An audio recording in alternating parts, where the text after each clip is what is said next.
Les projets, j'en ai toujours eu. C'est évident qu'à mon âge, les choses changent. Pour une bonne raison, c'est qu'on est en France. Hein, et qu'en France, un monsieur de mon âge, bon, il est plus rien. Les 65 ans, les 60 ans dont on discute beaucoup, applicables à l'administration, sont ressentis en France comme une cessation d'activité. Or, une profession comme la mienne, il n'y a pas d'arrêt, il n'y a pas de retraite, ça n'existe pas.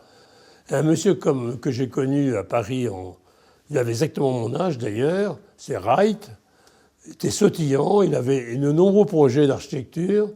Pourquoi? Parce qu'il était de plus en plus connu et les Américains lui faisaient de plus en plus confiance. En France, c'est à peu près l'inverse. Hein.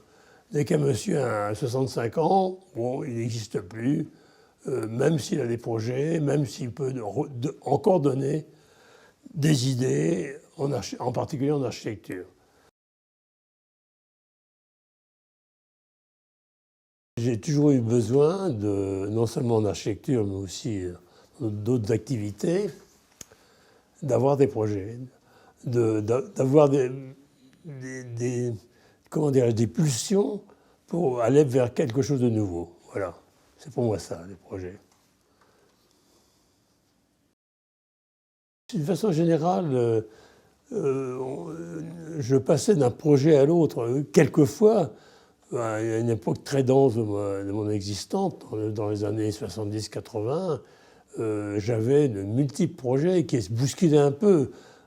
C'était une espèce d'acrobatie entre les projets d'architecture en France, des projets d'architecture à l'étranger, des projets de peinture, des projets d'exposition, des projets de films, etc.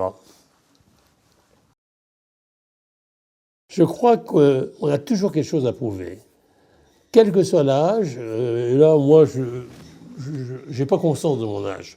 Je m'en aperçois parce que je m'essouffle, parce que physiquement, il se passe des tas de choses. Donc, mais je n'ai pas conscience de mon âge. Et ma réaction est exactement la même. Je crois que, d'abord, j'ai rien prouvé. J'ai rien prouvé et on essaie toujours de prouver quelque chose. Le rapport avec l'autre est absolument indispensable, je dirais même vital.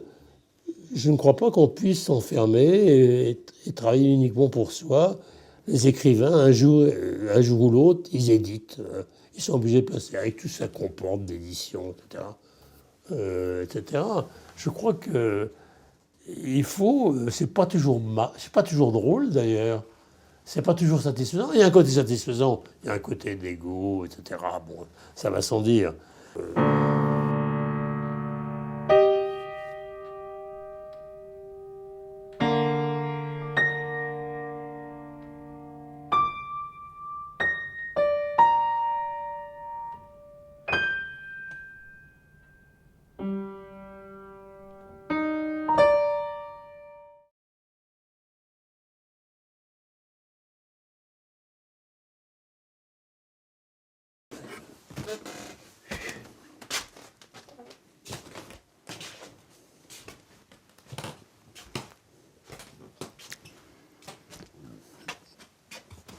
C'est une drôle d'idée d'avoir mis tous ces trucs-là. Ouah. Au fond, plus je vieillis, plus j'ai des projets. Ce qui est un peu contradictoire.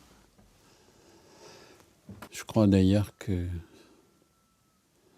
je ne suis pas sûr, je me demandais si quand je commence un travail, est-ce que j'ai réellement un projet? Je ne suis pas sûr.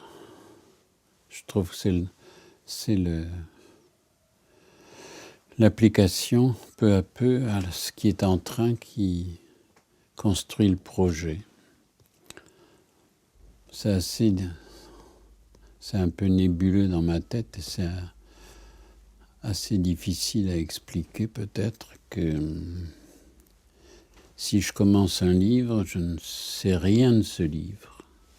Ce qui m'intéresse justement, c'est de n'en rien savoir et de tout attendre du travail quotidien.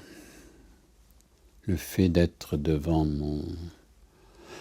ma page et de mettre un mot puis un autre mot à côté qui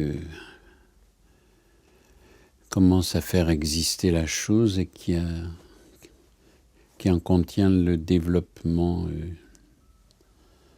au départ hypothétique et qui peu à peu se précise.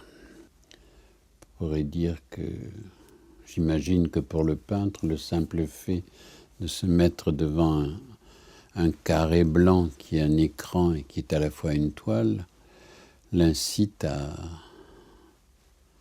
construire quelque chose là-dessus. Peut-être que la feuille de papier, c'est un peu la même chose. Le fait de se mettre devant une feuille de papier suppose que on va rester là, attentif à ce presque rien, et que ça va peu à peu noircir. C'est drôle de penser qu'il faut noircir les choses pour qu'elles existent. C'est un peu comme les empreintes. Quand on frotte un papier avec un papier sur un sol, par exemple, avec un crayon, sur le papier apparaissent des choses bizarres qu'on n'avait pas vues.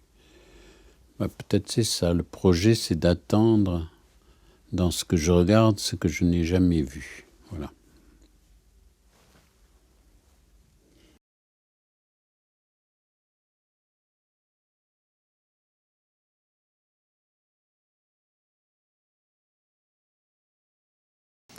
Tu me parles des projets, eh bien j'en ai plein.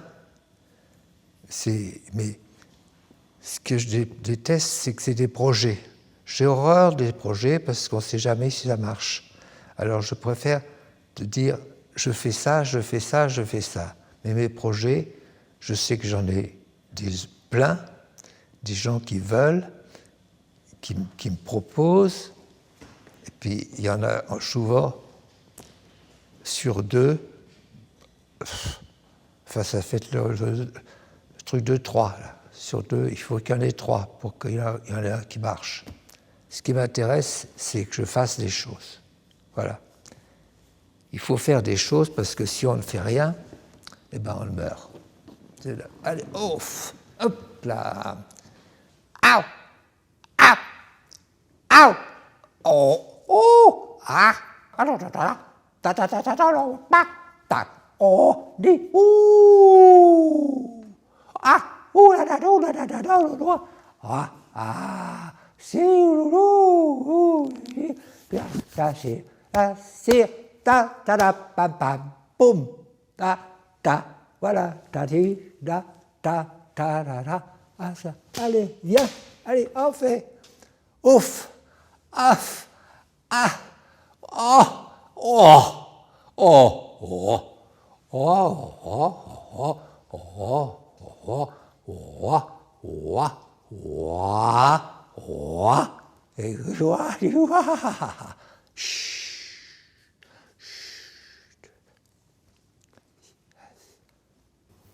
en ce moment, je fais des peintures qui me...